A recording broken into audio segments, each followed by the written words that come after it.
We're going to talk about movies made in Massachusetts, and we're not going to be talking about Bill Belichick dating a 24-year-old and, whatever, giving her the D in the bedroom, whatever. We're going to list them real quick. And this is just a short list of the movies made. There's a longer list on the Massachusetts website. Ryan, put it right here. No. Put it right here. Put it right here, please. Please.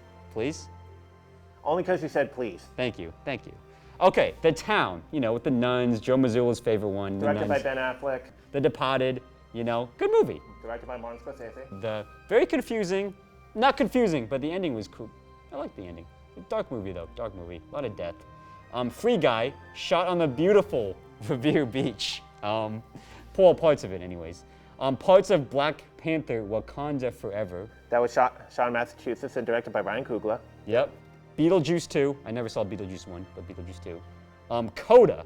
And a big reason a lot of these productions have come in the past, in the past 20 years is because of this Massachusetts Film Credit. The program offers a, quote, 25% tax credit on production expenses and a sales tax exemption to any TV and movie production that spends at least 50% of its budget or 50% of shooting days in Massachusetts. I'm pretty sure that was up to 75% recently when it was made permanent. That tends to be the reason why productions tend to be heavily done in places like Georgia, Massachusetts, New York. I mean, Los Angeles is so tied in with the film industry that if film stopped being made there at all, like if all of Hollywood just decided to up and go somewhere else, I'm pretty sure that city would literally collapse. So yeah, but let's talk about the economic benefits of having films come to states and why the tax credits are a big thing. When a film comes, they hire locally, like they hire a crew. They also go to restaurants, they get the hotels, so that helps out the local economy. And there's been a lot of businesses that have just been, because of this tax credit, they've been created just to serve like this film industry in Massachusetts niche. Not only does it help like this local economy and it's created a bunch of new like film businesses that serve this niche, it's also an opportunity to broadcast Boston to the world. You can say, there's the sighting, there's Ryan Reynolds here, and then, you can point out a movie, hey, this was shot in Boston, so it's kind of cool. Maybe it has a bit of a tourism effect. It was controversial at the time. There were some people against it. Some say that money is being wasted. Charlie Baker, the former governor of Massachusetts, he was, of course, a Republican. He wanted it gone. He tried to repeal it numerous times. According to a commission at the time, the credit cost the state $56 to $80 million a year, and it only created $503 million in net new spending over 11 years. Cost $100,000 per job. But the thing is, like the per job thing, it creates a lot of like gig work. It helps a lot of the local entrepreneurs out. So that's kind of a strange way to calculate that. Here's my problem with, not my problem, but like, if I want to, quote unquote, make it as a movie maker or as an actress or as an actor, there's a certain expectation that you need to go to Hollywood to do it because everything's there. So much work is there. So why is everything there? Like, why can't it just be like desaturated across to Massachusetts? And I think the big thing is, and a lot of it does come to the fact that these legacy studios, they set the base back when film was becoming an industry again, post-World War I. So it really is one of those things where it's like a lot, like some of the people that were part of these big studios, but then are able to like kind of branch off and start their own production company, but still have like a working relationship with like the biggest studios for distribution things. It ends up becoming like this thing where it's like you could try to like set up your base of operations, your main base of operations in like a different state.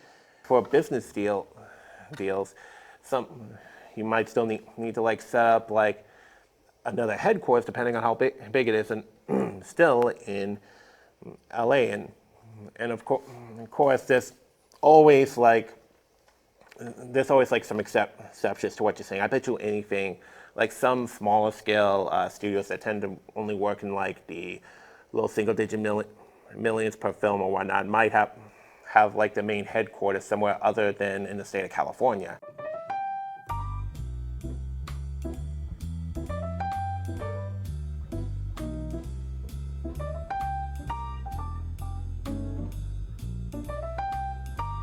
No, it's great that these movies are coming, and they're definitely helping the economy. I just wish that it would desaturate like this whole Hollywood environment a little bit. The effect of the credits would be like that this whole Hollywood conglomerate was desaturated a little bit and it wasn't so concentrated in Los Angeles, because I feel like that comes with a lot of problems. Not only would someone that actually has like a leg in the Hollywood system actually decides to just start their own company and have it be literally anywhere other than LA, but enough people to actually do that to where it would actually make a noticeable impact. So a big person has to be like, hey, I'm gonna open a place in Massachusetts, and perhaps that'll Like it would have to be like multiple people in various states. Multiple people in various states. Well, that's fair. That's fair. Another thing about the tax credit is that the tax credit, the Massachusetts tax credit, it's refundable and it's transferable. So if your production company does not need it, you can sell it to another taxpayer who might need it. So that's a little interesting thing. Obviously, but the thing is, that's why all these things exist, is because there's also like other states that have film tax incentives. So it's kind of like a competitive little thing. I mean, if we did take out some of these things, which it does favor it, perhaps like it does favor the production companies a little bit more sometimes, but like they could just go to another state and get that same thing. And we want the films here because it supports the art scenes, it supports a lot of local entrepreneurs, and it helps local businesses. And it's cool to have films here. I think it's a good thing. So. Fuck it. Yeah, there's very few folks in Hollywood that are gonna want to do their film in Massachusetts because of how much they love Boston. Not everyone's like Matt Damon. No, they're just here for the money. I mean, yeah, there was the town. You know, obviously, that needs to be done in Boston. The Departed, obviously, that needs to be done in Boston. Patriots Day. Patriots Day, that's got to be done in Boston. But like, Wakanda Forever. I mean. There's also like a lot of film festivals here in Massachusetts. A lot of them were, for international films, for the national films, for the bigger films. But there's also a couple film festivals for the local peeps, right, Ryan? There's one that we perhaps went to. Yeah, Dead of Winter back in February. It was for horror films, and I'm usually not a horror guy. Like, I don't like demons. I really don't like serial killers. I did like Hannibal, Silence of the Lambs. And before the film festival started, there were vendors outside. We got to see some of the local businesses involved in this bussin' film scene. There was even one that had a Yeti. This was Vision Studios, and we heard from her a little bit right here. We just opened up to the public in January. We've already had a couple productions come in already, so we're really excited. Anything that we would know? Any productions that you can talk about? Let's see, anything honestly, we shot a commercial with the Massachusetts Department of Health, so that's very exciting. We had a couple of very talented photographers come in. That's cool. Steph Larson came in from Parachute Studios. Maggie wow. Carter was shooting here. We had a couple. This production that we saw in the background here is a film called Always On by Evan Fonseca, directed by Kyle Kukta, who you can see in the thing there. Always On. Yeah, exactly. And that's just been in the past month. So have you gotten a lot of film work in this space? Yeah, so I'm a production designer by trade. So I built the set that you see here today, and you can see in the video my in-house prop shop is at the studio as well. So I've actually worked on films with Ryan before, so films. I heard it was a BDSM film. Yes, it was. As a community, we like to look out for each other's best interests, as well as welcoming new members to our community. We also got an exclusive interview with the Yeti too, so I was pretty blessed to get that. I mean, that was a pretty big score on my part, right? So we're here with an actual Yeti, live Yeti. So yeah, there's vendors, there's cosplayers, there's also some brains and worms, you could buy if you needed them for your film set. But a lot of these businesses that we saw were in large part, thriving because of the Massachusetts film tax credit. So it's great to see all these businesses thriving. We talked to a lady who actually said, she got a lot of work from these films. She made costumes, stuff like that. Actually, I'm in costumes. You made costumes? Yeah. Oh. So I'm off for a little bit because of everything going on, but we're just waiting to go back to work. What's going on? The strike. Oh. Well, so it's over, but we're all just still waiting to go back to work. Really? Nothing's been greenlit yet. It was supposed to be by this point, but everyone's waiting to go back to work. And then, after we talked to all these businesses, we actually got to go up and enjoy the film festival. We got to see some of the film. So where is everything?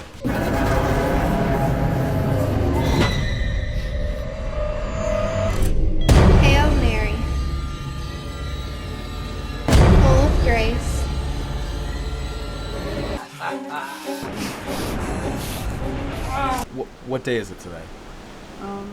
Saturday. No, Ma. Saturday is bingo, okay? Today is Monday. What does that prove? You know, it's amazing what you can do with a small budget. For me, the biggest the biggest like flaw that I saw was the acting. There were also some amazing actors in there too, but I think the big difference between a good movie and a bad movie with this was probably the acting I saw. And we also got to talk to some of the filmmakers, you know, some exclusive, high-quality Adam Lucio interviews. Here's what they had to say. Tell me a little bit about this movie.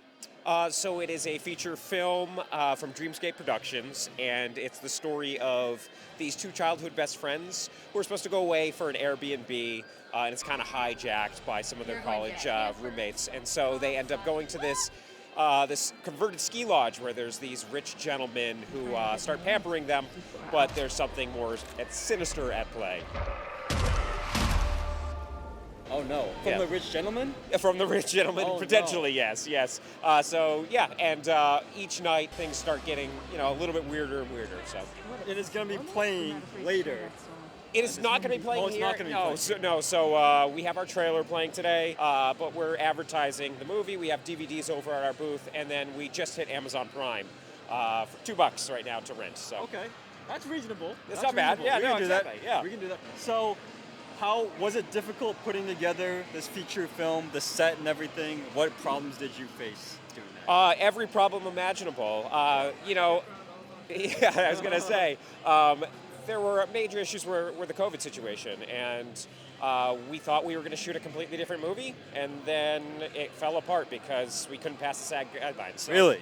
Yeah, it ended up being kind of crazy, and so the weekend before we started shooting, we wrote the movie. So we wrote it's about 60 pages, and then You rewrote it, or you like? yeah, it was a completely new movie. A different storyline, different genre. It was originally going to be a family crime drama, and then it ended up being a horror comedy. Wow. Yeah, so we actually kept the same title, but everything else changed. And so we wrote 60 pages in a weekend, and then after shooting, we go back to bed and write.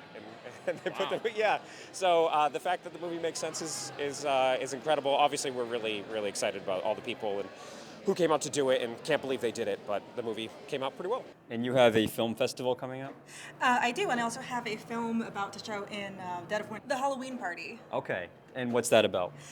So that is about a mom who throws a Halloween party for her son's class, but she doesn't have a great sense of what is and isn't appropriate for children. Okay. It's based on me, It's based on you. and what I think would happen if I ever have kids, and why I probably shouldn't. Where did you film it? In my backyard. Wow. And did you had all local actors for that? All Massachusetts actors, All, yeah. That's what I mean. Yeah. Yeah. All Massachusetts people. So Yeah. no need to fly anyone from LA or No, anything. That's all dope. local talent, lots of kids. Yep. We've got a local filmmaker, Luke St. Germain, Yep. who is also a excellent director. It's actually his acting debut. Yep. We've got Mary Widow, who is a local actress, and also Katie Kilorhe, who's been in a couple of my other films and probably some of the films you'll see here today. And then some awesome local kid talent. Wow. So they're very impressive. And you directed? Cup of tea. And this is like a creepy film about a daughter that what is it about? Well, it's hard to describe without spoiling it. Okay, fair enough. So, what we're dealing with is our own senses of trust of our own senses, and trust of the people that we love. A daughter wakes up in the woods covered in blood and goes home to her mother, but things aren't quite right. And the mother starts to question, is this really her daughter? Can she trust her own eyes and ears, or can she trust her instincts? Damn. How is it being an indie filmmaker here? I love it. It is a challenge, but being an artist is always going to be a challenge. Fair enough. And I think it's an excellent opportunity to make collaborative art. Being a painter, you can work completely alone and never interact with other artists if you don't want to. Being a filmmaker, you're only really going to fully experience the art by working with other people. And I love that because even though I may be directing and I sometimes write as well as direct, every person that I bring into a project elevates that project. They bring me ideas and influences that I didn't have myself, and they make the project better. So this is a comedy horror short film about an elderly widow trying to win first prize at the 7th annual neighborhood pie baking contest. But the only way for her to do that is to murder her opponents. Oh no. Oh yes, she's gonna make a pie that's to die for. Why is that the only way she can do it?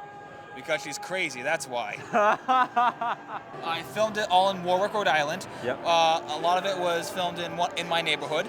I borrowed a friend's house to film at Mrs. Holloway's place. Yep. And then when we did the pie baking contest scene, we filmed it in the back of an elementary school with a big baseball field in it. So that's why that's why it looks so big. You know, there's a lot of people there. And when we filmed it, we had such a blast doing it. Really? Yeah, this was honestly one of the films that I made that I'm the most proud of. And what was the process of getting this film on this festival? The process, so how I got this into the festival, I asked one of the festival runners, hey, can I submit one of my short films there? And they said, yes, submit as much as you want. So I submitted Mrs. Halloway. Yep. And now it's playing in one of the most beautiful rooms here in Mechanics Hall, Worcester, Massachusetts. For your film, did you hire locally? Did you get a lot of support from the local scene, everything? Yes, all the actors and crew members here are local. Yeah. And, you know, that's the way to keep the New England film scene alive. We got to keep it going. And what is this New England film scene like? It's like a very welcoming, lovely community. And it is a very welcoming community that supports each other. Yeah. And that's what the film industry should be. So is there a lot of talent around here in terms of like production and actors? Sure. And stuff Yeah, like almost that? everybody. We had a couple actors that flew up from LA, but for the most part, we're using people that are based in here. Our lead characters are from Newton, Mass, and Boston, Mass, and then, you know, if they're not here, it's Rhode Island. It's all in the New England area. Oh, wow. Adam Newman was someone, and he got you said a distribution deal or something like that? For his sophomore feature film, Ice Patrol, he got distribution. And we also talked to James Lamont, who helped set up this film festival, and this is what he had to say here. What made you start this festival? Well, you know, I feel like independent film in our area doesn't get a showcase just for our area. So this is a region-specific horror festival for all of our horror artists, our filmmakers, and everyone to just come together and celebrate New England horror. A lot of the film festivals around here will dedicate some time in their programming to just the local guys, but nobody focuses on just the local guys. You know what I'm saying? So I wanted to do something that was just for us. Exclusively just for us. Has there been a lot of work going around for the film scene in this area?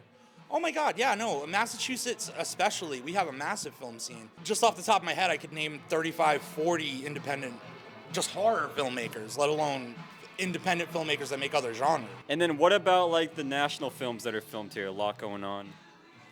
National films, yeah, we get a lot of national films, especially in the Worcester area and in the Boston area.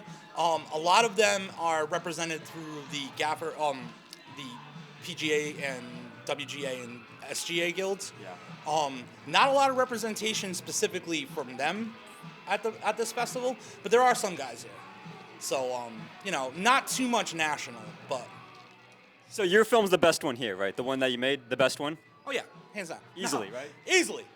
No, it's honestly every film's top notch. Every film. Sure, but yours is the best, right? I leave that to the audience to decide. Damn, all right. Well, I'm gonna be diplomatic. I leave that to the audience to decide. so Ryan, what's been your experience working in this indie film scene? Want to sit? Yeah. Pull up a chair. I have been involved with various indie films since about 2012, usually behind camera. Production assistant, production sound, mainly it's been those kind of areas. Mostly, I do also have experience with camera operation. I've been doing a lot of post-production stuff as of lately, and in addition to doing a lot of editing for this guy right here, and I'll include some of my more recent credits on the screen.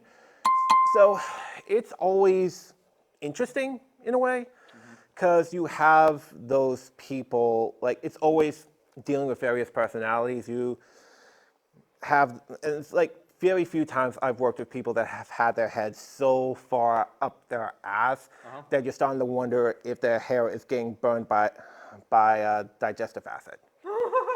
I mean, I've worked with people that I would classify as weird but harmless. People that are so self-absorbed that you're just kind of that, again, whole head up their ass thing. And I think only once I ended up working with someone where after the fact I ended up feeling genuinely unsafe due to like a massive barrage of text messages they ended up sending me. That was a combination of, I wish you the best, I can find out where you live because my cousin works for the New Hampshire Department of Vehicle Registry, you're lucky you didn't get your face caved in.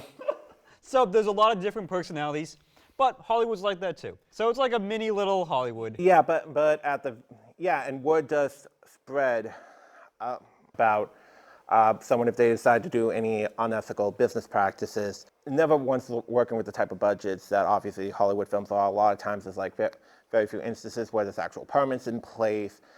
Some productions, I just kind of think to myself, did this director inform like the neighbors or like the town's police department that they were going to be doing this particular thing? Which, you know, it's kind of important to do, especially if you're like, say, working on a horror film. You like want to just be like, give a heads up to the like people that are like in the like near vicinity. Hey, heads up, we're working on a horror film. There's going to be some screaming. Yep. It's just us. Don't call the cops. It's just low budget, like, you know, people. Like, let me just put it this way: if you're gonna take a prop shotgun, run around some woods near a walking trail, and shout, "He's in the goddamn trees," give the police a heads up first, because if you don't, someone's gonna call them. They're gonna show up and be like, "What's going on here?" Which movie was this? It was called Lumberjack. The Sun Says Hello. He's in a goddamn tree! But yeah, Massachusetts, that's the Massachusetts film scene. I do wish there was more tax credits for like lower budget stuff. That would help a lot of these indie filmmakers too, right? Well, at the same time, it's kind of one of those things where it's like, and maybe it's just because I'm so used to, you know, the kind of film productions where it's like, and the highest level budget film production I've worked on was like mid 5 figures. Yeah. And I think at this point, I've actually worked on been involved with 2 films that were at that level. A production assistant for, I think at least half of the production of Everwinter Night. Yeah. And this other film called Growing Pains, where I was doing production sound for like, I think the first third of it. Yeah. But then, they ended up finding me. But then again, there were times where I was just getting really fed up with the massive disrespect that the camera department was showing me anyway. So it's kind of like it was definitely gonna come to a head, especially on day 3. Yeah. Where.